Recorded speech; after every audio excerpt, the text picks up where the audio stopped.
Good morning everyone. एक तरफ paper one हमारा एलिका मैम लेते जा रही हैं, पेपर वन, और दूसरी तरफ हम पेपर टू भी स्टार्ट कर देते हैं। पेपर टू में बेसिकली हम क्या करेंगे, सेल बायोलॉजी से ना स्टार्ट करके रिवर्स में स्टार्ट करेंगे डेवलपमेंट बायोलॉजी से। ठीक है, क्योंकि जनरली क्या होता है कि जब हम पेपर टू स्टार्ट करते हैं सेल बायोलॉजी, जेनेटिक्स और फिजियोलॉजी आते आते हम इतना एग्जॉस्ट हो जाते हैं कि डेवलपमेंट बायोलॉजी स्टूडेंट का जनरली एग्जाम में छूट ही जाता है। तो हम क्या करते हैं कि जितने भी एग्जॉस्टेड स्टूडेंट हैं एज वेल एज जो न्यू स्टूडेंट है उन दोनों के लिए क्या करते हैं कि सबसे पहले स्टार्ट कर देंगे। तो ये जो यूनिट अक्सर जो स्टूडेंट से छूट के जाती है एग्जामिनेशन में, ये आपका एक स्ट्रांग होल्ड बन के जाएगी। उससे क्या होगा, आपका पेपर टू एक स्ट्रांग एरिया बन जाएगा, कोई भी इसमें वीक लिंक नहीं रहेगा।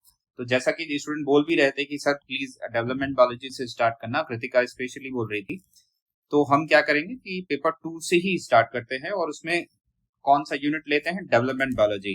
तो आज हम जो डेवलपमेंट बायोलॉजी है उसमें दो दो जो टॉपिक हैं, अभी पहले आज के लेक्चर में हम एपोप्टोसिस और टेरोटोजेनेसिस कवर करेंगे। ठीक है, तो इस पे बेसिस पे क्वेश्चन तो आए हैं, मगर क्वेश्चन हम क्या करेंगे कि पूरा लेक्चर ले लेंगे, उसके बाद हम इसको डील करेंगे कि कैसे लिखना है। क्योंकि पेपर टू में कॉम्प्लिकेटेड चीज क्या है कि बहुत ज्यादा डिटेल क्या होता है, मल्टी स्टेप क्वेश्चन होता है। जैसे एग्जांपल के देखिए, ये what are the characteristics narrate their role in cell death. अब ये क्या है कि अब इसमें आपको ये 10 नंबर में आता है तो अलग तरह से लिखना है, 15 से अलग आना है तो 20 नंबर। इसमें फ्लो चार्ट और ब्लॉक डायग्राम के बेसिस में लिखने का जो टेक्निक आपको डेवलप करना पड़ेगा, अदरवाइज पेपर टू जो है उसमें कंटेंट का क्वालिटी आपका गड़बड़ हो जाएगा अगर पैराग्राफ में आपने लिखने का कोशिश किया। तो इसमें आपको अपनी कंसेप्चुअल अंडरस्टैंडिंग बढ़ानी है, कंसेप्चुअल अंडरस्टैंडिंग, उसके साथ साथ आपको block diagram, block plus flow chart में लिखने की आदत डालनी पड़ेगी। ठीक है, क्योंकि अब छोटा सा क्वेश्चन है, सपोज करिए sequentially explain the process of apoptosis. अब ये अगर स्टूडेंट के सामने आ जाए 10 नंबर में तो आप सबसे पहले कंफ्यूज हो जाएंगे कि इसमें क्या लिखें, एक्सट्रिंसिक मेथड लिखें या फिर एक्सट्रिंसिक लिखें। मगर जो स्टूडेंट बहुत ज्यादा वेल प्रिपेयर होगा वो दोनों लिख देगा। क्यों? क्योंकि वो फ्लो चार्ट बेस्ड में उसने अपना डायग्राम प्रिपेयर कर रखा होगा, वो इजीली इसमें लिख के चलाएगा, और वही चीज अगर इसको 15 में लिखनी होगी वो स्टेप को एक्सप्लेन करना स्टार्ट कर देगा।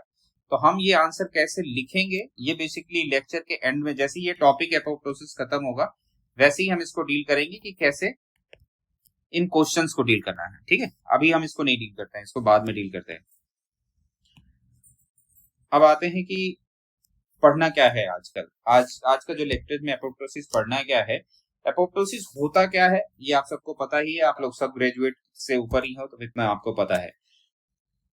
अब एपोप्टोसिस बेसिकली रेगुलेट कैसे होता है, क्योंकि जो आपकी बॉडी है, हम में जो सेल है वो हमेशा तो एपोप्टोसिस में जाती नहीं है, वो कोई एक सर्टेन कंडीशंस होंगी जिस कंडीशन में ही एपोप्टोसिस होता होगा। तो उस कंडीशन जो है उसके लिए कौन कौन सी प्रोटीन सेल में है जो एपोप्टोसिस को इंड्यूस करती है या फिर उसको इनहिबिट करती है। तो उन प्रोटीन्स को बेसिकली जो बॉडी में है वो BCL2 फैमिलीज की प्रोटीन्स हैं। उसके साथ साथ जैसी आपका आपका जो स्टार्ट हो जाता है, जैसे ही एपोप्टोसिस स्टार्ट होती है उसमें इनिशिएशन और उसके जो प्रोग्रेशन में इनिशिएशन, उसके बाद एग्जीक्यूशन और लास्ट स्टेप जो होता है उसका फैगोसाइटोसिस में कौन कौन सी प्रोटीन रिस्पॉन्सिबल होती हैं, वो हैं ये कैस्पेजेस होती हैं। अब उसके बाद टाइप कौन कौन सा है, एक्सट्रिंसिक और एक्सटेंसिव।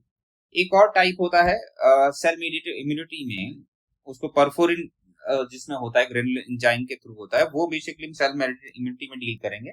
मेनली अभी हम जो डील करेंगे वो एक्सट्रिंसिक और एक्सटेंसिक डील करेंगे, और उसके बाद हम देखेंगे सिग्निफिकेंस देखेंगे, लास्ट में हम आपसे एपोप्टोसिस में क्वेश्चंस को डील करते हैं। तो चलिए आप सबसे पहले डील करते हैं। आप पहले हम प्रोटीन को ही समझ लेते हैं। ठीक है, ह्यूमन की जो एक सेल है सपोज के लिए ये है, अब इसमें प्रोटीन्स बहुत सारी होंगी, इस प्रोटीन को BCL2 मानिए। नॉर्मल कंडीशन में ये BCL2 क्या करेगी, इसके जो इनहिबिटर फैक्टर्स हैं एपोप्टोसिस, ये देखिए इसमें क्या कौन कौन से हैं, anti apoptotic, pro apoptotic. Normal condition में क्या होगा, ये एंटी एपोप्टोटिक प्रोटीन्स जो होंगे वो माइटोकॉन्ड्रिया के जो सेल सरफेस है, मतलब प्लाज्मा मेम्ब्रेन है, उस पे इस तरह से अटैच होते हैं कि ये जो प्रो एपोप्टोटिक प्रोटीन्स हैं ये इस पे बाइंड नहीं कर पाते हैं। मतलब समझिए, ये कौन है, प्रो एपोप्टोटिक प्रोटीन, प्रो वाले। अब ये एंटी वाले इससे अटैच हो जाएंगे, तो ये इसको काम नहीं करने देंगे नॉर्मल कंडीशन में। मगर जैसे ही स्टिमुलस आएगा कि एपोप्टोसिस करानी है, तो ये एंटी एपोप्टोटिक प्रोटीन इनको छोड़ देंगे, इनको खुला छोड़ देंगे। फिर ये क्या करेंगे, जाके माइटोकॉन्ड्रिया के सरफेस पे जाके अटैच होंगे और पोर बना देंगे। तो इस तरह से ये जो BCL2 फैमिली की जो प्रोटीन्स हैं, ये इंट्रिंसिक जो आपका एपोप्टोसिस है उसके एक होमियोस्टेसिस या बैलेंस वे में एपोप्टोसिस कराने के लिए रिस्पॉन्सिबल होते हैं। ठीक है, तो ये इसका रोल भी आना आप लोग को आना चाहिए, क्योंकि कभी भी हो सकता है कि मतलब अभी कैस्पेसिस पूछा है, आगे चल के BCL2 फैमिली का इंपॉर्टेंस पूछ दे यहाँ पे आपका एपोप्टोसिस के एस्पेक्ट में। अगर नहीं भी पूछता है तो आपको बेसिकली क्या होता है कि आपका क्वालिटी ऑफ आंसर आपको इतना रखना है कि मार्क्स आपको मिले। ठीक है, तो ये सारी चीजें आपको लिखनी भी है, ऐसा नहीं है कि अगर एग्जामिनर नहीं पूछता है तो इसको लिखना नहीं है। अभी स्टेप वाइज कहाँ पे इसका यूज होगा वो आपको सब पता चलेगा। ठीक है, अब आगे बढ़ते हैं। अब क्या है, what is apoptosis? Apoptosis genetically regulated energy dependent as and non inflammatory process of, यहाँ पे नॉन इन्फ्लेमेटरी टर्म को आप स्पेशली ऐड करिएगा, क्योंकि यही डिफरेंस कराता है नेक्रोसिस से। नेक्रोसिस भी एक प्रकार से सेल डेथ होती है, बट वो क्या होता है, वो एक्सीडेंटल होता है। सपोज करिए आज आप बाइक से जा रहे हैं और आप गिर जाते हैं, तो आपको कहीं पे इंजरी होगा। तो इंजरी होने के बाद वो जो सेल में इन्फ्लेमेशन होता है, फिर धीरे धीरे आप देखेंगे कि वो डेड होगा। इस तरह से सेल डेथ, मतलब सेल पूरी तरह से उसका जो मतलब सेल मेम्ब्रेन होता है, डिग्रेडेशन होता है, वो जो इंजरी बेस्ड जो सेल का डेथ हो रहा है ना। और इसमें इन्फ्लेमेशन होगा, ध्यान दीजिएगा। एपोप्टोसिस में इन्फ्लेमेशन नहीं होता है, क्योंकि वो बॉडी का इंटरनल रेगुलेटेड मैकेनिज्म है, जबकि ये क्या है, इंजरी बेस्ड मैकेनिज्म है। मतलब आपको जब इंजरी होगी उसके बाद जो ये सेल का रिमूवल होता है उसको बोलते हैं नेक्रोसिस। इसमें इन्फ्लेमेशन होता है। तो जब आप एपोप्टोसिस की डेफिनेशन लिखेंगे तो genetically regulated energy dependent as well as non inflammatory process of the program cell death. This is the पूरी आपकी डेफिनेशन होगी। ठीक है, कंट्रोल्ड है, नॉन इन्फ्लेमेटरी है, necrosis is uncontrolled and inflammatory, that is what. अब आगे चलते हैं। तो ये इसमें देखिए डिफरेंस दिया हुआ है एपोप्टोसिस और नेक्रोसिस का, ये आप पढ़ लीजिएगा। ऑटोफेजी बेसिकली क्या है, ऑटोफेजी जो आपका पैराक्सिसोम एंड लाइसोसोम बेस्ड जो आपका सेल डेथ होता है। ठीक है, ये हम लाइसोसोम हमारे सिलेबस में है, तो लाइसोसोम को जब हम डील करेंगे वहां पे हम उसकी मेम्ब्रेन पे लैंप एसोसिएटेड मेम्ब्रेन कॉम्प्लेक्स वहां पे, और उसका जो क्लोराइड का जो चैनल होता है वो हम सब वहीं डील करेंगे जब लाइसोसोम के बारे में डील करेंगे। यहाँ पे इसको डील करने का जरूरत नहीं है। अब देखिए हमें क्यों बेसिकली एपोप्टोसिस पढ़ना चाहिए। अब आप डेवलपमेंट बायोलॉजी में इसको इसलिए रखा गया है कि सपोज करिए डेवलपमेंट आपका हार्ट सपोज करिए डेवलप हो रहा है। ठीक है, ये आपका हार्ट डेवलप हो रहा है। ठीक है, ये आपका एक माना जाता है, ये एडल्ट में इस तरह का हार्ट होता है। मगर शुरुआत में ऐसा तो नहीं होगा कि इसी तरह का हार्ट बना होगा। पहले एक छोटा सा जाइगोट बनता है, जाइगोट से अलग अलग ऑर्गन बने होंगे, मतलब एक मास से इस तरह से डिफरेंस होके बना होगा। तो इस स्टेजेस के बीच में पहले हो सकता है हार्ट ऐसा हो, फिर इसमें जगह जगह से सेल का क्या होगा, एपोप्टोसिस हुआ होगा, अल्टीमेटली जाके ये हार्ट इस शेप का बना होगा। जो आप आज हार्ट देख रहे हैं वो बेसिकली कैसे बना होगा, ये जो रेगुलाइज मैकेनिज्म में जो अनवांटेड सेल हैं, ठीक है, जो पर्टिकुलर शेप में आने के लिए, इस पर्टिकुलर शेप में आने के लिए बाकी अनवांटेड सेल का क्या होगा, डेथ होगा। इसीलिए इसको प्रोग्राम बोलते हैं। डेवलपमेंट के दौरान जो पर्टिकुलर ऑर्गन है उसको पर्टिकुलर शेप में लाने के लिए क्या होगा, एक प्रोग्राम सेल डेप्थ होगा जो अनवांटेड होंगे, अल्टीमेटली ये फंक्शनल ऑर्गन बनेगा। इसलिए ये एम्ब्रियोनिक डेवलपमेंट में इसी तरह से हार्ट होगा, लंग होगा, किडनी होगा, एनीथिंग जो भी आप लेंगे, तो एम्ब्रियोनिक डेवलपमेंट इस स्टेज में इस पर्टिकुलर शेप में आने के लिए क्या है, जो अनवांटेड सेल है उसको हटाने के लिए। इसी तरह से tissue homeostasis, immune system regulation में, ठीक है, इम्यून सिस्टम रेगुलेशन में इम्यून सिस्टम जब आप पढ़ेंगे तो उसमें देखेंगे एपोप्टोसिस किस तरह से इंड्यूस करती है, क्योंकि जो फॉरेन पार्टिकल आएगा फिर उसके बाद आपका जो इनेट इम्यूनिटी है पैम्प एसोसिएटेड, एक मिनट रुकिए इसको डिलीट करते हैं पहले।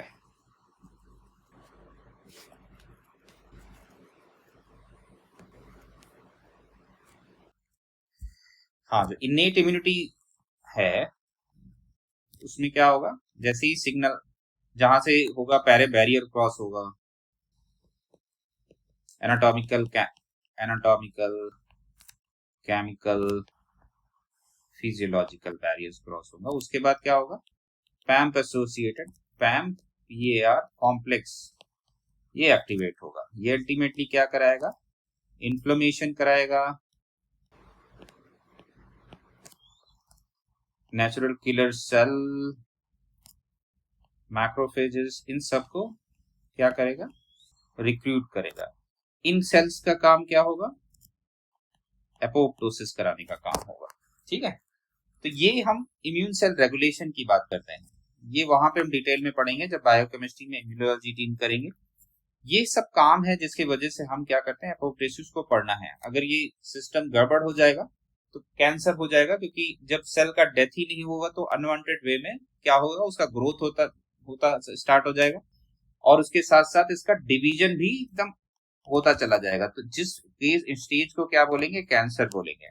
उसी तरह से न्यूरो डिजनरेशन, एक्सेसिव एपोप्टोसिस और ऑटोइम्यून डिसऑर्डर, इस्केमिक डिजीजेस, ये आपका है।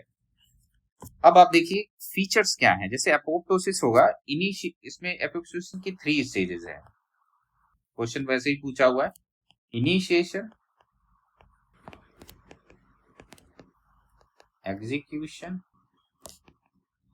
थर्ड वाला क्या है, फैगोसाइटोसिस। तो ये जो जितनी स्टेज हैं इसको ध्यान से समझिए। एग्जीक्यूशन में पहले क्या होगा, एपोप्टोसिस में नॉर्मल सेल कैसी होगी, एकदम स्फेरिकल सेल नहीं होगी। उसके बाद जैसे ही सिग्नल जाएगा तो ये श्रिंक करेगी, मतलब उससे छोटी साइज में होगी। उसके बाद इसकी जो मेम्ब्रेन है इसमें बल्जी टाइप का होगा, और फिर यहीं से इसका ब्रेकडाउन होगा, cell break into apoptotic bodies, और ये ब्रेक होने के बाद ये फैगोसाइट हो जाएगा। मैक्रोफेजेस और बाकी जो इस तरह की सेल्स होती हैं, कुफर सेल और ये अलग अलग टाइप की फैगोसिटिक सेल्स होती हैं, वो क्या करेंगी, इनको इनगल्फ कर लेंगी, इस तरह से एपोप्टोसिस हो जाएगा।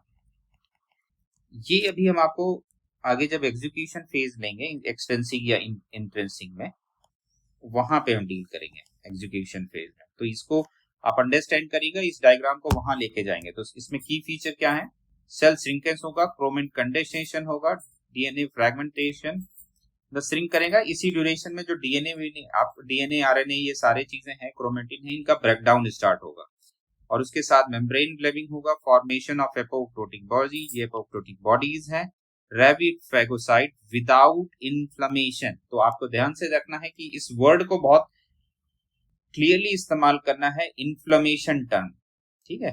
एपोप्टोसिस में ये वर्ड बहुत की है, अगर अदरवाइज नेक्रोसिस से डिफरेंस कर पाना बहुत मुश्किल हो जाएगा आपको। अब इनिशिएशन फेज, ये स्टेज फेज है, मतलब स्टेज आपको जो क्वेश्चन आया है, stage initiation phase, propagation phase and effector phase and phagocytic phase. ये अभी आपको यहाँ पे क्या, इन दोनों में आपको कहा, ये सारा यहाँ तक कैस्पेजेस का रोल पढ़ना है। कैस्पेजेस 12 टाइप के प्रोटीन्स होते हैं, ये प्रोटीज टाइप का होता है जो क्लीव करते हैं अदर फैक्टर्स को। अब आते हैं टाइप्स ऑफ एपोप्टोसिस में। एपोप्टोसिस बेसिकली 3 टाइप की है, मगर मेनली हम जो पढ़ते हैं एग्जाम में वो क्या है, वो 2 टाइप की है, एक्सटेंसिव और एक्सटेंसिव। ये परफ्यूरिन और ग्रेनुलर बेस ये सेल मीडिएटेड इम्यूनिटी में जो अब हम पढ़ेंगे, सेल मीडिएटेड इम्यूनिटी जब पढ़ेंगे वहां पे हम देखेंगे किस तरह से क्या होगा, सेल के ऊपर इस तरह से परफोरिन का एक चैनल बन जाएगा, उसके थ्रू क्या होगा, इसके अंदर बहुत सारा लिक्विड और इस बाकी चीजें भर जाएंगी, टॉक्सिन्स, जिसकी वजह से ये सेल डेथ होगा इसका। तो ये जो मैकेनिज्म है ये हम आपका इम्यूनोलॉजी में पढ़ेंगे जब डील करेंगे। हम आज क्या पढ़ने वाले हैं, एक्सट्रिंसिक और एक्सट्रिंसिक पाथवे ऑफ एपोप्टोसिस। तो सबसे पहले डील करते हैं इंट्रिंसिक मेथड ऑफ एपोप्टोसिस। अब इंट्रिंसिक मेथड का मतलब है कि पहले आप ये फ्लो चार्ट पढ़ लिए, फिर मैं आपको ना एक एक स्टेप वाइज आपको समझाता हूं मैं। ये क्या है,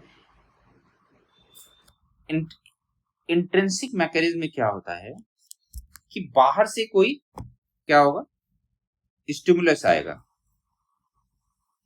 इंट्रासेलुलर डैमेज और सेल सिग्नल आएगा, इंट्रासेलुलर डैमेज और सिग्नल स्टिमुलेट एपोप्टोसिस। अभी लिखना कैसे ये हम आपको बताएंगे, यहाँ पे अभी समझने का कोशिश कीजिए। डीएनए डैमेज होगा, डीएनए डैमेज हो रहा है, ठीक, प्लस ऑक्सीडेटिव स्ट्रेस हो रहा है और हाइपोक्सिया, ये सारी कंडीशन होगी तो सिग्नल जाएगा कि सेल भैया ये सरवाइव करना बहुत मुश्किल काम हो रहा है। तो इसको डिटेक्ट करने के लिए कुछ प्रोटीन होंगी, उस प्रोटीन को बोलते हैं एटीएम एंड एटीआर। ये बुक मास्टरिंग जूलॉजी हमारी जो बुक है वॉल्यूम 4, उसमें आप जाओगे ना तो इसके फ्लो चार्ट दिखा है। ये जो कंडीशन जब इंटरनल सेल में ऐसा होगा तो ये डिटेक्ट कौन करेगा, एटीएम और एटीआर। एटीएम का मतलब होता है, इसका फुल फॉर्म है एटैक्सिया टेलेंजेक्टेशिया म्यूटेटेड, और एटीआर, ये दोनों का फुल फॉर्म आप देख लीजिए बुक से, mastering zoology volume 4, zoology volume 4 में आपको ये दिया हुआ है, ठीक है, वॉल्यूम 4। अब एटीएम एटीआर क्या करते हैं, सिग्नल किसको भेजेंगे, P53 को भेजेंगे। इसको क्या बोलते हैं, गार्जियन ऑफ जीनोम। ये क्वेश्चन पूछ चुका है वैसे भी कि role of P53 in human body, वो सेल साइकिल रेगुलेशन के कंसेप्ट में पूछा है, मगर cell cycle regulation, DNA replication और ये एपोप्टोसिस, ये सब चीजें इंटरलिंकेज हैं, तो ये चीज ध्यान रखिएगा, यही चीज हम आपको वहां भी कनेक्ट करेंगे आगे चल के। अब ये P53 क्या करेगा, या तो रिपेयर कराएगा या फिर सेल डेथ के लिए सिग्नल देगा। जब ये सेल डेथ के लिए सिग्नल देगा तो ये क्या करेगा, सबसे पहले BCL2 फैमिली की जो प्रोटीन्स हैं उनको सिग्नल देगा, एक्टिवेट करेगा। मतलब जो प्रो एपोप्टोटिक प्रोटीन्स हैं, प्रो एपोप्टोटिक प्रोटीन्स हैं जैसे बैक और बैक्स को एक्टिवेट कर देगा। इनके एक्टिवेट होने से क्या होगा, ये बैक्स मैं आपको बताया था ना कि माइटोकॉन्ड्रिया के का जो आउटर मेम्ब्रेन है वहां पे BH डेमोन, BH123 डोमेन के प्रोटीन अटैच होते हैं, और बाकी ये जिसके वजह से क्या होता है, बैक्स और बैक, ये प्रो एपोप्टोटिक प्रोटीन ये माइटोकॉन्ड्रिया के सरफेस पे अटैच नहीं हो पाते। जब अटैच नहीं हो पाएंगे तो यहाँ पे पोर नहीं बनेगा, और पोर नहीं बनेगा तो साइटोक्रोम C साइटोप्लाज्म में नहीं आएगा, तो इंट्रिंसिक मैकेनिज्म स्टार्ट नहीं होगी। तो P53 क्या करता है, या तो रिपेयर कराएगा या सेल डेथ कराएगा। तो सेल डेथ की कंडीशन में क्या होगा, ये क्या करेगा, BCL2 फैमिली के जो प्रो एपोप्टोटिक प्रोटीन है उनको एक्टिवेट कर देगा, और उनके एक्टिवेशन से क्या होगा, बैक और बैक्स जो प्रोटीन है वो जाके माइटोकॉन्ड्रिया के आउटर मेम्ब्रेन पे अटैच होंगे, और पॉलीमराइजेशन के बाद ये क्या बना देंगे, इस तरह से पोर बना देंगे। पोर के थ्रू क्या होगा, साइटोक्रोम C साइटोप्लाज्म में जाएगा, ठीक है। अब इसको फिर से थोड़ा बड़ा करते हैं, अब ध्यान से देखिए, इसको मैं हटाना पड़ेगा। अभी रुक जाइएगा, इसको फिर से हम अभी ना आपको पूरा स्टेप वाइज कैसे लिखना है ये हम आपको अभी बताते हैं। रुक जाइए बस थोड़ी देर।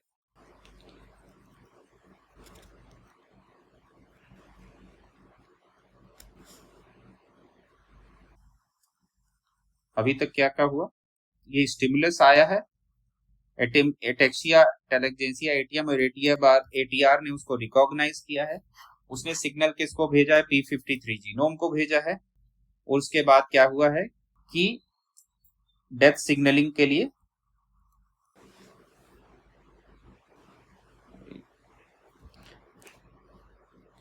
BCL2 फैमिली के प्रो एपोप्टोटिक प्रोटीन को एक्टिवेट कर दिया है। और उसके बाद क्या हुआ है कि साइटोक्रोम सी वो साइटोप्लाज्म में आ चुका है। साइटोक्रोम सी साइटोप्लाज्म में आ चुका है। ठीक है, अब साइटोक्रोम सी जो है वो किससे अटैच होगा, ये APF इससे अटैच विद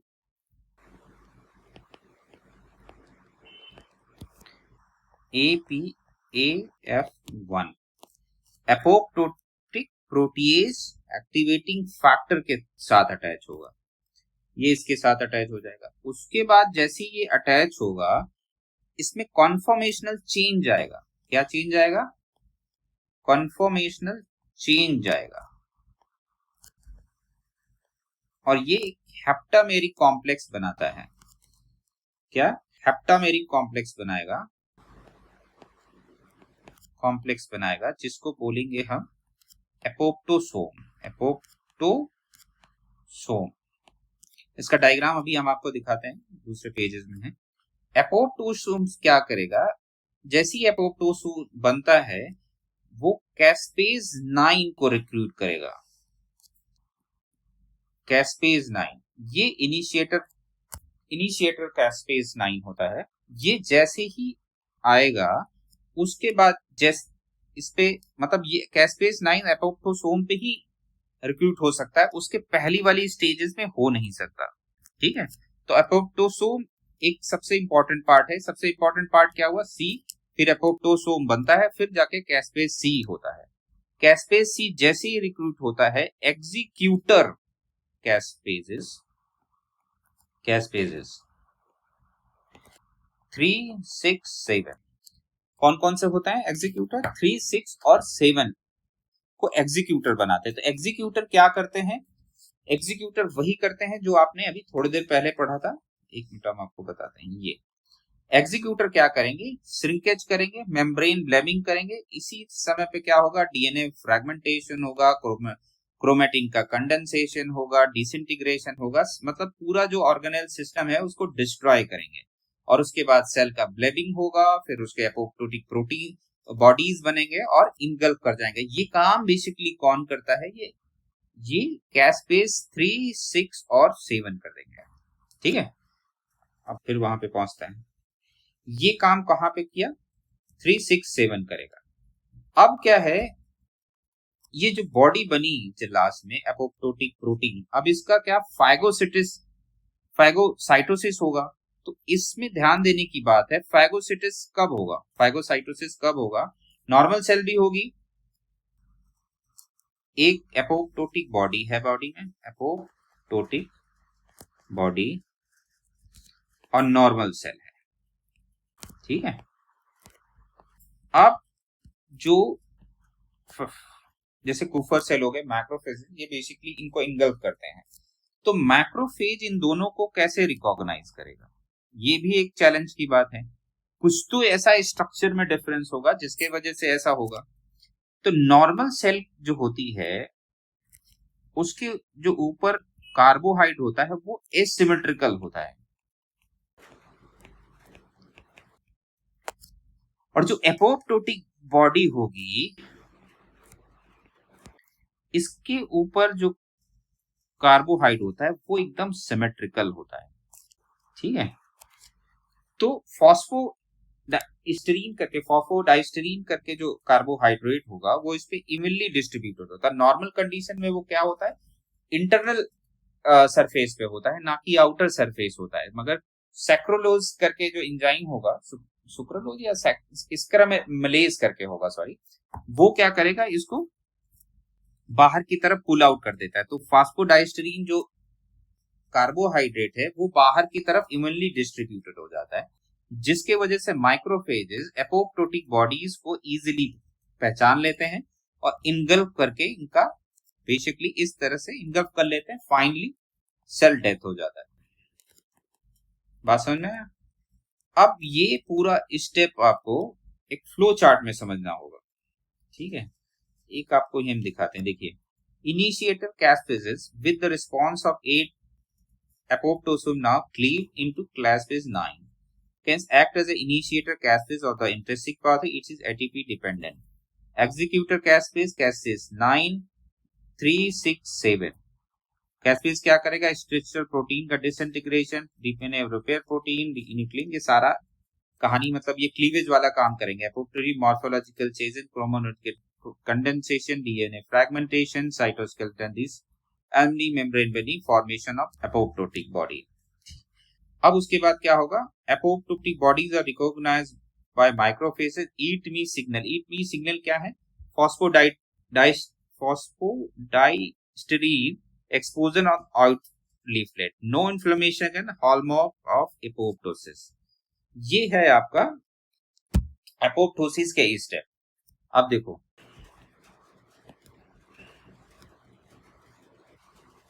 एक मिनट रुकिए, आपको दिखाते हैं।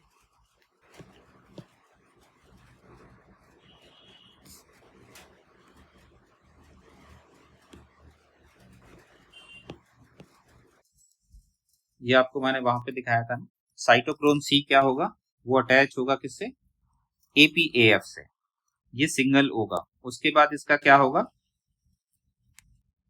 ये साइटोक्रोम से अटैच हुआ, उसके बाद हेप्टामेरी कॉम्प्लेक्स बनेगा, इसको बोलेंगे क्या, इसी को बोल रहे हैं हम एपोप्टोसोम। एपोप्टोसोम पे ही यहाँ पे जाके कैस्पेज 9 अटैच हो जाएगा, यहाँ पे कैस्पेज 9 अटैच होगा।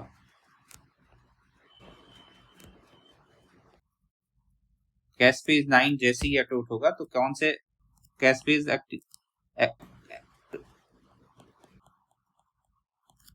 एक्टिवेट होंगे, कैस्पेज 3 6 7।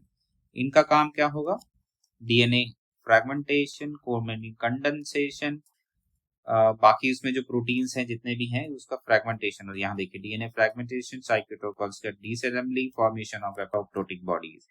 तो ये सारा काम ये कराएंगे। उसके बाद क्या बनेगा, एपोप्टोटिक बॉडीज जो फॉस्फोडाइस्टरीन के एक्सटर्नल सरफेस पे आने की वजह से, इवनली डिस्ट्रीब्यूशन की वजह से क्या होगा, माइक्रोफेज के द्वारा इजीली रिकॉग्नाइज कर लिया जाएगा। इस तरह से क्या हुआ, internal extrinsic method of apoptosis को होता है इसमें, ठीक है। अब एक बार क्लियरली फिर से समझते हैं इसको,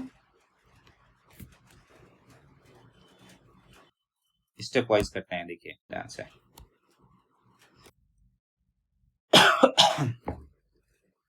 एक फ्लो चार्ट चलिए बनाते हैं।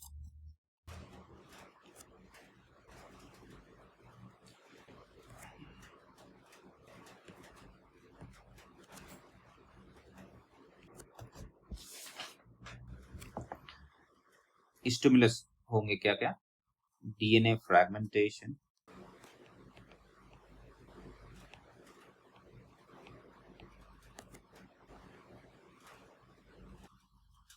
हाइपोक्सिया एक्सट्रैक्टा, ये क्या है, एपोप सिग्नल है। ये सिग्नल कौन रिसीव करेगा, एटीएम एटीआर। ये प्रोटीन क्या करते हैं, सेल में मतलब इंटरनल मैकेनिज्म डिस्टर्ब हो गई, उसको एक रिकॉग्नाइज करेंगे। ये किसको सिग्नल भेजेंगे, P53 को भेजेंगे। ये क्या करेगा, या तो रिपेयर कराएगा या एपोप्टोसिस कराएगा। तो एपोप्टोसिस जिसका सिग्नल जब देता है तो ये क्या करेगा, BCL2 फैमिली की जो प्रोटीन है, BCL2 family pro apoptotic protein,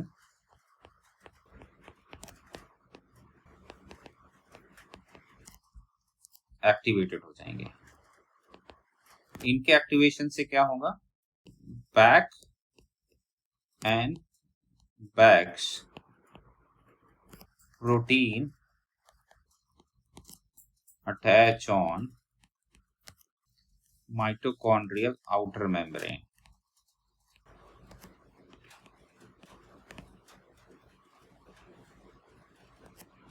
ठीक है, अब यहाँ पे आप आइए, ये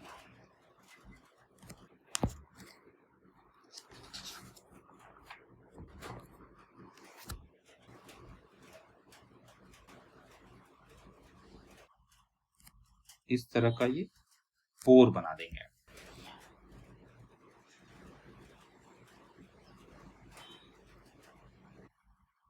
ये पोर जैसे ही बनता है, यहां से क्या रिलीज होगा, साइटोक्रोम सी रिलीज होगा। ठीक है, साइटोसिन सी क्या करेगा, प्लस APF 1 के साथ कंबाइंड। डायग्राम वहां से आप देख लीजिएगा। उसके बाद क्या बनेगा, हेप्टामेरिक कॉम्प्लेक्स एपोप्टोसोम।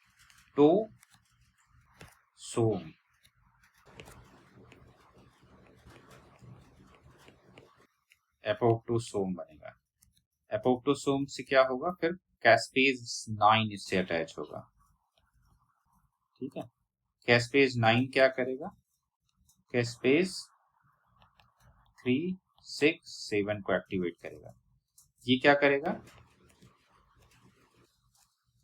Chromatin condensation. वो डायग्राम यहाँ पे बनाना है, ये आपको प्रैक्टिस से ही आएगा। DNA fragmentation. ठीक है, उसके बाद क्या होगा, एपोप्टोटिक बॉडी बनेगा, रिकॉग्नाइज बाय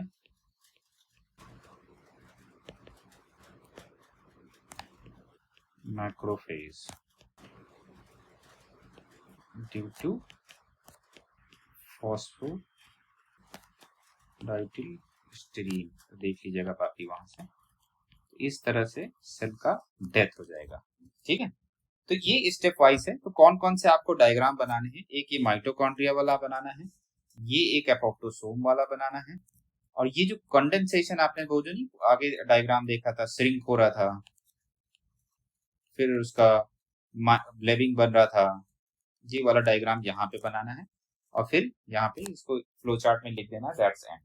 तो इस तरह से आपका ये क्या खत्म हुआ, इंट्रिंसिक मेथड ऑफ एपोप्टोसिस खत्म हुआ। ठीक है, अब आपका ये चाहे 10 नंबर में पूछे, 15 नंबर में, 20 नंबर में, आप इसको इजीली कर सकते हो।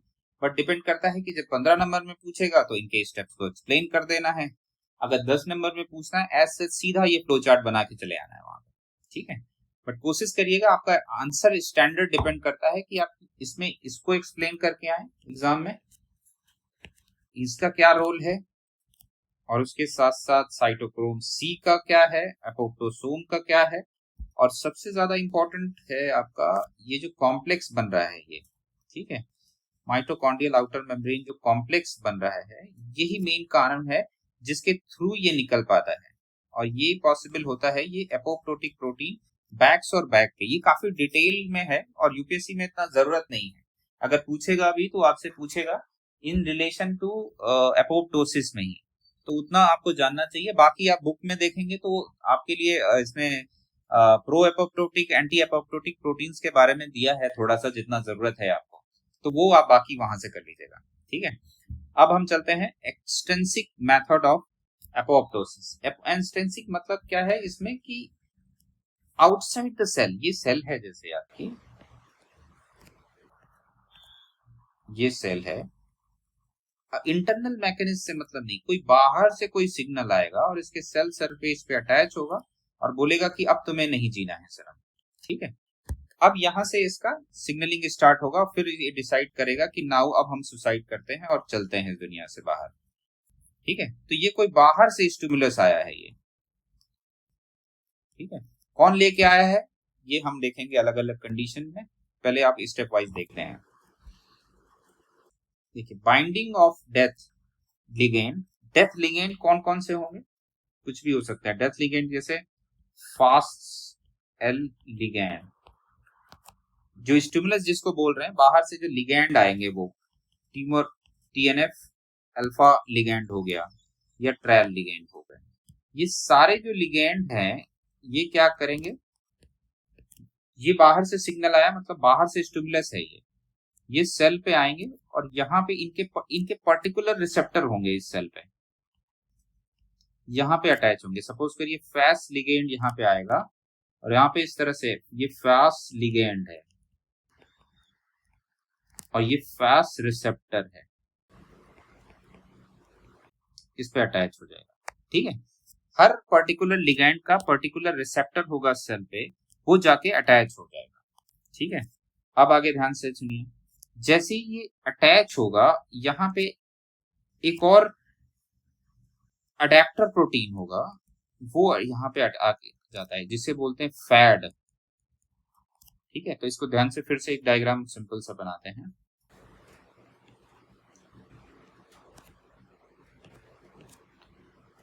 ये सेल है,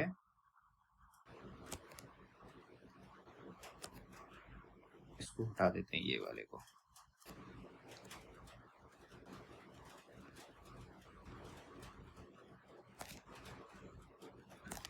ये फैस लिगैंड है, ये फैस रिसेप्टर है। जैसे ही फैस लिगैंड इस रिसेप्टर पे अटैच होता है ना, इसका ट्राइमराइजेशन होता है, ये तीन के मतलब बंच में ये फोल्ड हो जाता है। जैसे ही ये बनता है यहाँ पे एक अडेप्टेटर प्रोटीन आके अटैच होता है जिसे बोलेंगे फैड। इन तीनों कॉम्प्लेक्स को बोलते हैं डिस्क। ठीक है, डेथ स्टिमुलेटिंग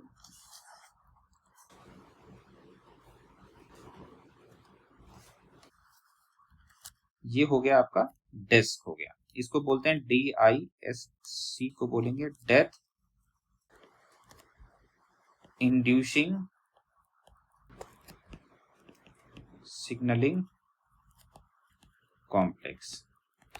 जैसे ही ये बन जाता है डिस्क, तो ये क्या करेगा, इनिशिएटर वहां पे इंट्रिंसिक मैकेनिज्म में आपको ध्यान दिया होगा कि इनिशिएटर कॉम्प्लेक्स कौन था, कैस्पेज कौन था, 9 था।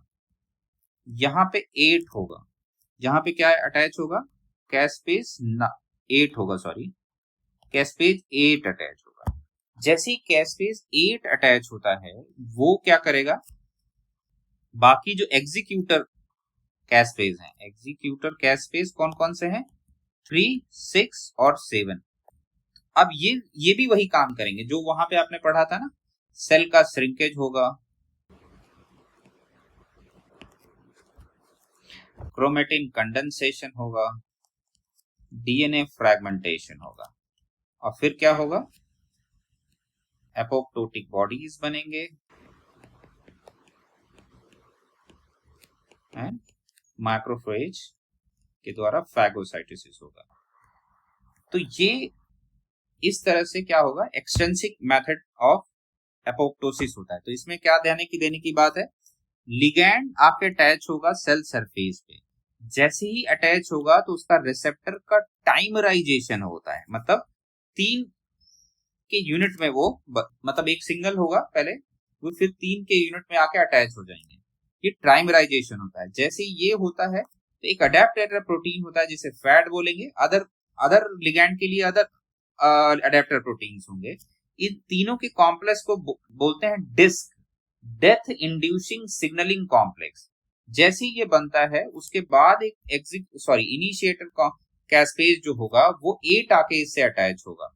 जैसे ही अटैच होगा उसके बाद एग्जीक्यूटर कैस्पेज 3, 6, 7 अटैच होंगे। जैसे ही ये आएंगे तो सेल साइकिल, सेल डेथ की जो प्रोसेस होता है, श्रिंकेज होना, ब्लेबिंग होना, डिसइंटीग्रेशन होना, वो सारा स्टेज होना स्टार्ट हो जाएगा। उसके बाद एपोप्टोटिक बॉडीज बनेगा और फैगोसाइटोसिस के थ्रू इसका डेथ हो जाएगा। तो ये है प्रोसेस आपका किसका, एक्सटेंसिव मेथड ऑफ एपोप्टोसिस का। ध्यान से देखिए, अब यहाँ इसमें देखते हैं इस डायग्राम में, ये आपका किलर सेल है, किलर लिम्फोसाइट है, इसके सरफेस पे ये सिग्नल लेके आ रहा है, ये किलर लिम्फोसाइट सिग्नल लेके आ रहा है कि भाई तुमको अब नहीं जीना है, ये आके क्या होगा, ये फास्ट डेथ रिसेप्टर पे अटैच होगा। ठीक है, फास्ट डेथ रिसेप्टर पे अटैच होगा, ये टाइमराइजेशन होगा, उसके बाद ये फैट अडेप्टर प्रोटीन जाके यहाँ पे अटैच होगा। जैसे ही ये अटैच होता है इन तीन के कॉम्प्लेक्स को क्या बोल रहे हैं, डिस्क बोल रहे हैं, डेथ इंड्यूसिंग सिग्नलिंग कॉम्प्लेक्स। ठीक, जैसे ही अटैच होगा उसके बाद कौन आके अटैच होगा, कैस्पेस 8। 10 ह्यूमन के केस में बोलते हैं, 10 जो होता है वो कैस्पेस बेसिकली ह्यूमन के केस में अटैच होता है। जैसे ही ये अटैच होगा आपका एग्जीक्यूशन स्टार्ट हो जाएगा, किसका, 3 6 7 आएंगे और वो जो डायग्राम है वो आपको बनाना है। इस तरह से आपका एक्सट्रिंसिक मेथड ऑफ एपोप्टोसिस होता है। तो ये आपको ध्यान देना है कि स्टेप में क्या क्या चीज बनाना है। तो ये डायग्राम आपको बहुत ध्यान से समझना है कि ये जो एक्सटर्नल स्टिमुलस आया है ये बेसिकली एक लिगैंड है, जो जिस तरह से आपका एंटीजन प्रेजेंटिंग सेल्स होते हैं ये सब लेके आते हैं सेल पे। जैसे ही लेके आएंगे सबसे पहले क्या बनेगा, इनका कॉम्प्लेक्स बनेगा, उसके बाद अडेप्टर प्रोटीन अटैच होगा, अडेप्टर प्रोटीन अटैच होगा, तो उसके बाद कैस्पेस 8 यहाँ पे इनिशिएटर कैस्पेस जो होगा 8 आएगा। उसके बाद क्या आएगा, 3 6 7 कॉमन स्टेप है, और उसके बाद फैगोसाइटोसिस होगा। ठीक है, तो इस तरह से क्या होता है, एपोप्टोसिस होता है, इंट्रेंसिक और एक्सट्रिंसिक दोनों मेथड का।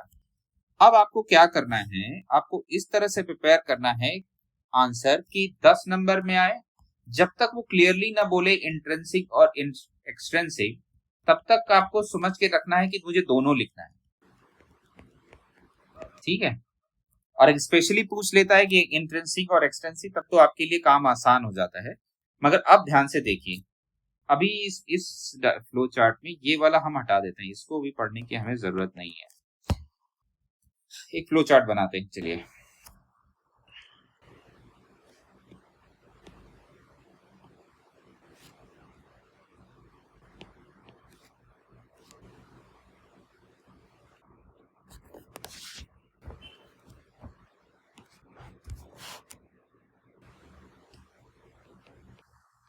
DNA damage,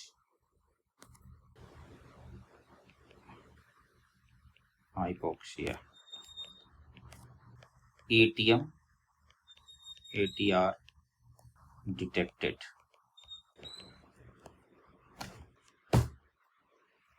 detected by ATM ATR होगा, इसको सही कर देते हैं, आप लोग बोलेंगे गलत लिख रहे हैं अंग्रेजी। Detected by ATM ATR gives signal to P53 protein. Decision for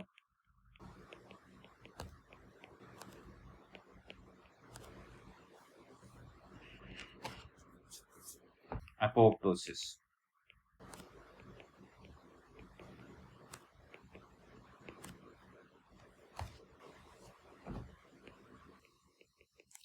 Backs back attach on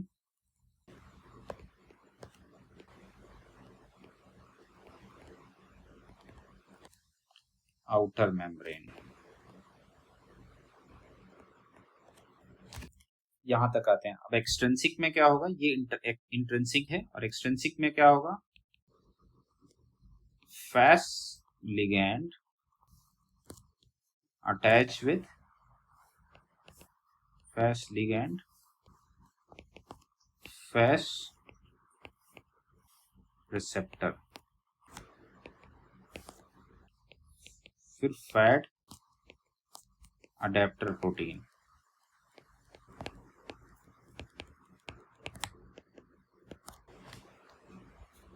attach होगा, ये पूरे कॉम्प्लेक्स को बोलेंगे क्या, DISC, एक्टिवेशन ऑफ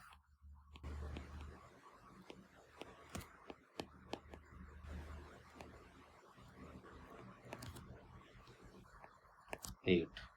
यहां पे क्या होगा, APAF1 plus cytochrome C,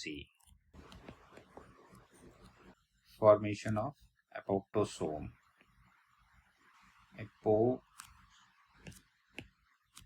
formation of apoptosome होगा। Recruitment of caspase 9।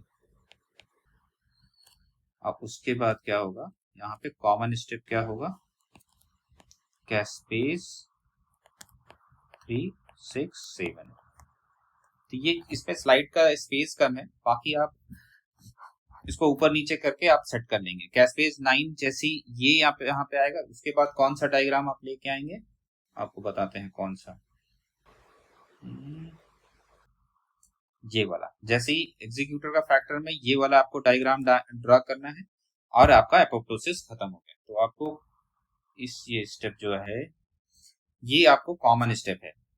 जब आपका 10 नंबर में पूछता है, ठीक है, ये आप डिसाइड भी कर सकते हैं, मतलब जो भी आप लिखेंगे मतलब डिटेल में लिखने का कोशिश करिएगा। जैसे अगर 10 नंबर में सपोज करिए आपने बता दिया टाइप ऑफ एपोप्टोसिस, इंट्रिंसिक और इंट्रिंसिक। अगर 10 नंबर में आप सिर्फ इंट्रिंसिक डील करने जा रहे हैं तो डिटेल में बताइएगा, वरना इस तरह से कॉमन स्टेप लिख के, मतलब ये सारा यहाँ पे तो डायग्राम बनेगा, यहाँ पे ये एक डायग्राम यहाँ बनाना है, एक माइटोकॉन्ड्रिया वाला डायग्राम यहाँ पे बनेगा। ये कुछ स्टेप के डायग्राम बना के आप कॉमन स्टेप शो करके और फिर एग्जीक्यूटर वाला एक डायग्राम बनाएंगे। इस तरह से आपका एपोप्टोसिस एग्जाम पर्पस के लिए कंप्लीट हो जाएगा। मगर ध्यान देना है कि जब एपोप्टोसिस का आंसर देंगे तो किन किन चीजों को ध्यान रखेंगे आंसर देने में। एक, स्टिमुलस कहां से आ रहा है, बाहर मतलब इंटरनल सेल के अंदर में से है या बाहर से है, इंट्रिंसिक में कौन डिटेक्ट कर रहा है वो। और उसके साथ साथ आपको जो दो सबसे इंपॉर्टेंट है, BCL2 फैमिली के प्रोटीन्स और कैस्पेसिस का। कैस्पेस ये जो प्रोटीन है, इनिशिएटर और एग्जीक्यूटर, ये आपको क्लियरली वहां पे दिखाना है। और उसके बाद जो फैगोसाइटोसिस हो रही है उसमें जो फॉस्फोडाइस्टेरिल का कार्बोहाइड्रेट का जो रोल है, फॉस्फोडाइस्टेरिल करके आप देख लीजिएगा, उसमें दिया हुआ है, जो स्लाइड आपको दी है उसमें दिया हुआ है। फॉस्फोडाइस्टेरिल का रोल है जिससे क्या होता है, मैक्रोफेज नॉर्मल सेल और एपोप्टोटिक बॉडीज को डिफरेंशिएट करता है। तो इन सारे चीजों को एक्सप्लेन करते हुए एपोप्टोसिस प्रोसेस को लिखना है, ठीक है, तब जाके आपको मार्क्स मिलेगा। अदरवाइज जो आपके पास नॉर्मल कंटेंट है उसमें अगर सिर्फ स्टेप वाइज लिखते जाएंगे और इनका रोल अगर सही से नहीं बताएंगे तो मार्क्स आपको वैसे भी कम मिलेगा, इसमें तो कोई डाउट नहीं है। अब आते हैं सिग्निफिकेंस ऑफ एपोप्टोसिस। पहले ही वैसे डील कर चुके हैं इसको। Embryonic development, apoptosis, sculpts tissue, organ tissue development, removal of webbing between finger and toes. अब जैसे ये आपका जो हाथ है, एग्जांपल करिए, पहले इनके बीच में ऐसे से सेल होगा, मतलब ऐसा तो डिफरेंशिएशन नहीं हुआ होगा ना। तो एपोप्टोसिस क्या करता है, इनके बीच के सेल को डेथ करेगा, तब जाके आपका हाथ का जो ये शेप है, ये आपका शेप जो प्रेजेंट हाथ का शेप है वो कैसे आया होगा, दो उंगलियों के बीच में जो सेल रही होंगी वो हटी होंगी, तभी तो आपकी उंगलियां का मूवमेंट हो चुका है होगा ना। Shape of neural cycle, neural pruning, regeneration of teen metamorphosis, ensure precision in tissue patterning, prevents overgrowth, मतलब ओवरग्रोथ भी आपकी रोकता है। मगर सपोज करिए कि अगर आपका हाथ है, मतलब जो अभी प्रेजेंट टाइम हो, इसका सेल ग्रोथ अल्टीमेटली होता ही चला जाए, तो फिर आपका क्या मतलब, हाथ पता चला 2-4 किलोमीटर का हाथ हो गया आपका 10 सालों के अंदर में। तो ये एक लिमिट में कहाँ ग्रोथ को रोकना है, मतलब फिंगर आपकी अगर 20 सेंटीमीटर की है तो ये 20 सेंटीमीटर की ही रहती है, ऐसा तो नहीं होता नहीं 2-4 मीटर की हो जाती है। तो ये रेगुलेशन कैसे होगा, एपोप्टोसिस सही होगा ना, ठीक है, कि उसके ज्यादा वो बढ़ेगा ही नहीं। टिश्यू हमें maintain cell population balance in the tissue, कितना सेल होगा, सपोज करिए ये आपका टिश्यू है, इसमें 100 सेल्स हैं, तो ऐसा नहीं हो, ऐसा ग्रोथ नहीं होगा ना कि इसमें 1000 सेल हो जाएंगे, वो तो कैंसरस कंडीशन हो जाएगा। तो सेल के जो नंबर, मतलब टिश्यू के अंदर में नंबर ऑफ कितना सेल होगा, कौन सा कहाँ पे होगा, वो किसके द्वारा मेंटेन होता है, एपोप्टोसिस के प्रोसेस से मेंटेन रहता है। Old damage cells are continuously remove to allow renewal, highly control, जैसे स्किन और गट एपिथेलियम, मतलब जनरली इसका बहुत तेज रिमूवल होता रहता है। तो ये कहाँ से होता है, एपोप्टोसिस के मेथड से होता है, ठीक है। अब इलिमिनेशन ऑफ डैमेज और टिश्यू, एपोप्टोसिस रिमूव, जैसे ही देखिए क्या होता है डीएनए में डैमेज होता है, वो आपको बताया था कि अभी किस तरह से डिटेक्ट होता है, cell with oncogenic mutation via path prevent transfer cancer से। इस तरह की सारी जो सेल्स होती, जैसे ही कोई ऐसी कंडीशन होती है उसको डिटेक्ट करता है और उसको एपोप्टोसिस उसकी हो जाती है। अदरवाइज क्या होगा कि ये कंडीशन अगर रह जाएगी तो कैंसरस कंडीशन पैदा हो जाएगी। ठीक है, इम्यून सिस्टम रेगुलेशन, ये सब आप अभी आगे बहुत डिटेल में पढ़ेंगे। ये जो साइटोटॉक्सिक टी, लिम्फोसाइट वाला, सेल मीडिएटेड वाला, सारा आप बहुत डिटेल में पढ़ेंगे, इसको तो अभी रहने दीजिए आप। प्रिवेंट इन्फ्लेमेशन, अब apoptotic cell are cleared quietly by phagocyte, phosphodiesterase exposes signal engulfing। इस प्रोटीन को स्पेशली आप लिखिएगा वहां पे, तो आपको इस जो मार्क्स है थोड़ा सा ज्यादा मिलेगा, क्योंकि ये नॉर्मल जगह पे आपको मिलेगा नहीं, तो इसको अच्छे से आप देखिएगा ये क्या हो रहा है। ठीक है, तो ये चीज आप इसको, इन प्रोटीन को जरूर लिखिएगा, जिससे आपको वहां पे आंसर में लिखेगा कि किस तरह से क्लियर डिफरेंशिएशन होता है। Hormonal and cyclic tissue rejection, menstrual cycle, endodermal जो सेडिंग होता है वो बेसिकली एपोप्टोसिस से ही होगा ना। Mammary prostate atrophy, estrogen withdrawal, disease prevention control, ये सब आप पढ़ लीजिएगा। तो इस तरह से आपका क्या खत्म होता है, एपोप्टोसिस खत्म होता है। तो अब आते हैं आंसर पे, क्वेश्चन आंसर खेलते हैं। अब जो क्वेश्चन आया है आपका एपोप्टोसिस में, वो क्या है, what is apoptosis, what is stages and what are the molecular mechanism of the apoptosis, ये क्वेश्चन है आपका।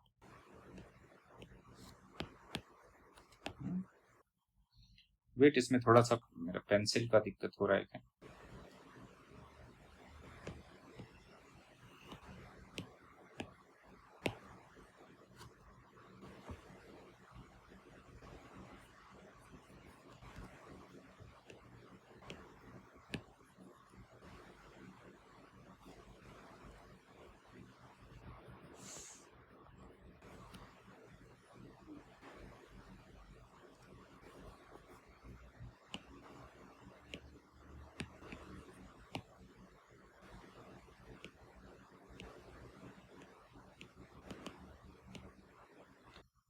थोड़ी देर रुकिए, मैं उसको,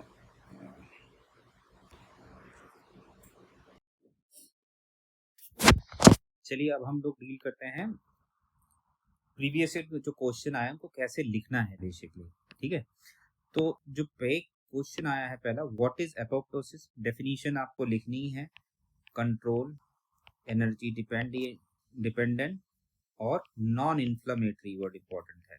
ठीक है, इनको मिलकर आप लिख लेंगे। स्टेजेस आपको पता ही हो गया क्या है, इनिशिएशन, एग्जीक्यूशन और फाइगोसाइटोसिस। इनिशिएशन में आपको क्या करना है, लेकिन ध्यान से आते हैं, रुकिए, इनिशिएशन लिखना है। इनिशिएशन में वो आपका जो इनिशिएशन कैस्पेज 9 इंट्रिंसिक में और कैस्पेज 8 एक्सट्रिंसिक में, ये यहाँ तक का स्टेप लिखना है। फिर एग्जीक्यूटर जो स्टेज आएगा वहां पे कैस्पेज 3, 6, 7 वाला लिखना है, और ध्यान से वो डायग्राम आपको बनाना है, सेल श्रिंकेज और वो वाला। और फाइगोसाइटोसिस वाला जो स्टेप है, ये दोनों स्टेप तो कॉमन ही है ना, तो मेन जो डिफरेंस है यहाँ पे है। तो ये इस तरह का एक फ्लो चार्ट और डायग्राम आप बना के रखिए, जिससे आप कम टाइम में भी और कम स्पेस में भी और 10 नंबर में और 15 नंबर में एक कॉमन स्टेप, मतलब इन दोनों को इस तरह से फ्लो चार्ट में बना के रखिए कि बहुत इजीली वो फिट हो जाए। क्योंकि ये दोनों जो स्टेप हैं, ये वाले एग्जीक्यूटर और फैगोसाइटिस, ये कॉमन है। यहाँ जो फैगोसाइटिस करेंगे, फास्फोडाइस्टरील वाला जो कार्बोहाइड्रेट है उसके बारे में लिखेंगे, जो बात कराएंगे। हर वो पॉइंट जो आपको एक्स्ट्रा नंबर देगा ना, उसको मिस नहीं करना है, चाहे वो BCl2 फैमिली के बारे में हो, चाहे मेम्ब्रेन कॉम्प्लेक्स का बनने के बारे में हो, चाहे एपोप्टोसोम हो या कैस्पेज हो, या कैस्पेज का कोई जो स्पेशल काम है। ठीक है, ये सारी चीजें लिखनी है। उससे ये पता चलता है स्टूडेंट को डेप्थ नॉलेज है, उसको बहुत बड़े पैराग्राफ में नहीं लिखना है, बस एक की पॉइंट में मेंशन कर देना है कि इस symmetrical present of presence of symmetrical, sorry क्या लैंग्वेज थोड़ा मेरा गड़बड़ हो रहा है, symmetrical arrangement of phosphodiestyl carbohydrate on cell surface help in recognition by macrophages। ठीक है, ये आपका डिफरेंस करता है नॉर्मल सेल से। ये आपका क्वेश्चन हो गया, ये किस तरह से करना है, what are the molecular mechanism.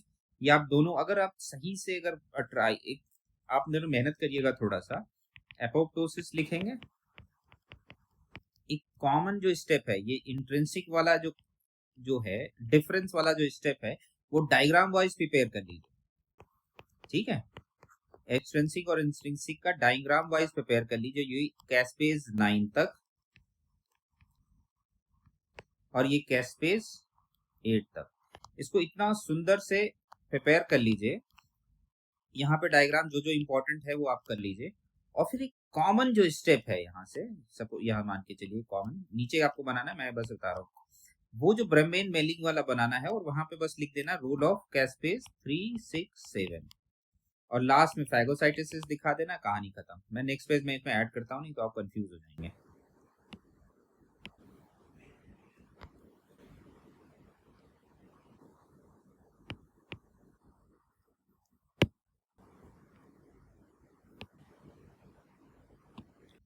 अब आप देखिए प्रिपेयर इस तरह से करना है content in, sorry, apoptosis, intrinsic के जो स्टेप्स हैं इसमें जो जो इंपॉर्टेंट डायग्राम है माइटोकॉन्ड्रिया वाला, यहां से लेके कैस्पेज 9 तक अच्छे से प्रिपेयर कर लीजिए। इसमें कौन कौन सा डायग्राम बनेगा, एक माइटोकॉन्ड्रिया वाला बनेगा जो परफोरेशन होता है, और दूसरा जो डायग्राम बनेगा वो एपोप्टोसोम का बनेगा। ठीक है, कैस्पेज 9 तक क्या है, डिफरेंट स्टेप है एक्सट्रिंसिक से। यहां पे क्या बनेगा,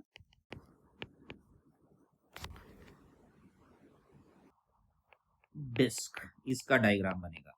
ठीक है, ये प्रॉपर डायग्राम बनाइएगा। फिर कैस्पेज 8 तक का स्टेप यहाँ पे लिखिए। उसके बाद क्या है कि दोनों को कॉमन बनाना है, कैस्पेज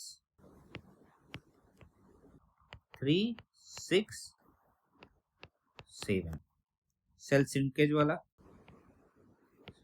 फिर मेम्ब्रेन बेमिंग वाला, फिर डिसइंटीग्रेशन करके एपोप्टोटिक बॉडीज, और फिर फैगोसाइटोसिस। ये यहां तक करना है। फिर लास्ट स्टेप क्या होगा, फैगोसाइटोसिस। फैगोसाइटोसिस ये आप दिखाएंगे और यही साइड में लिख देंगे सिमेट्रिकल प्रेजेंटेशन, ठीक है, ऑफ फॉस्फोडाइस्टर। इस तरह से आपका एक जो नोट्स बनेगा, यही आंसर है और यही सब कुछ है। इसी को बार बार रिवाइज करना है, और साथ में आपको डिटेल में बेसिकली बुक में जो मास्टरिंग जियोलॉजी वॉल्यूम 4 है उसमें कैस्पेसिस के बारे में, कैस्पेस जो जितने भी 12 टाइप के जो कैस्पेस हैं वो, और BCL2 फैमिली जितना प्रोटीन सॉरी एपोप्टोसिस के लिए जरूरी है वो दिया हुआ है, वो वहां से पढ़ लीजिए। यहाँ पे पूरा डिटेल में मेरे को बताने का मतलब नहीं है, इतना आप लोग को आता है, वो आप कर लेंगे। तो बुक में वहां से प्रिपेयर कर लिए, इस तरह से अपना एक कंटेंट प्रिपेयर कर लिए, ताकि आपको ज्यादा से ज्यादा 2 मिनट लगेगा इसको रिवाइज करने में। और कैसा भी क्वेश्चन, 5, 10 नंबर का, 15 नंबर का, 20 नंबर का, या AFS में 8 नंबर का, दोनों कंडीशन में आप ज्यादा बेटर आंसर लिख जाएंगे।